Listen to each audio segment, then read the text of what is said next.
కలియుగ పతివ్రత. కలియుగ పతివ్రత కేవలం కల్పితం మాత్రమే, ఎవ్వరిని ఉద్దేశించింది కాదు.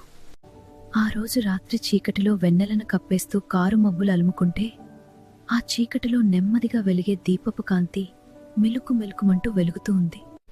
మెల్లిగా మొదలైన వాన చినుకులు కిటికీ అద్దాల మీద వాలి చిట్టపట్టలాడుతూ శబ్దం చేస్తూ కిందికి జారుతున్నాయి. ఆమె కళ్ళలో ప్రేమ కనపడుతున్నా మనసులో లోపల ఏదో చెప్పలేని టెన్షన్. ఆమె అధరాలు వణుకుతున్నా గుండె నిబ్బరం చేసుకుని అతని చేతిని పట్టుకుంది. కాని అతని చేతి స్పర్శతో ఆమె ఒళ్లంతా పులకరింపుతో కనులు మూసుకుపోతాయి. ఆ స్పర్శ ఆమె నరనరాల్లో నింగిలో మెరుపులా మత్తుగా ప్రవహిస్తుంటే ఇద్దరి మధ్య ఉన్న మౌనం సంగీతంలా వినిపిస్తుంది. వారి శ్వాసల వేగం మాత్రం ఒకరికొకరు ఏం కోరుకుంటున్నారో చెప్పకనే చెబుతున్నాయి. ఆమె కళ్ళు మూసుకుని అతని గుండె చప్పుళ్లను వింటోంది. ఆ క్షణం ఆమెకు ప్రపంచంతో సంబంధం లేదు, కేవలం అతని వెచ్చని కౌగిలి తప్ప.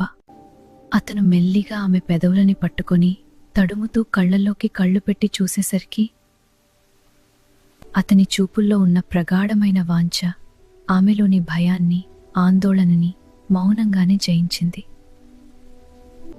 ఆమె పెదవుల వణుకు ఆగలేదు, కాని అదిప్పుడు భయం వల్ల కాదు, ఒక మధురమైన నిరీక్షణ వల్ల.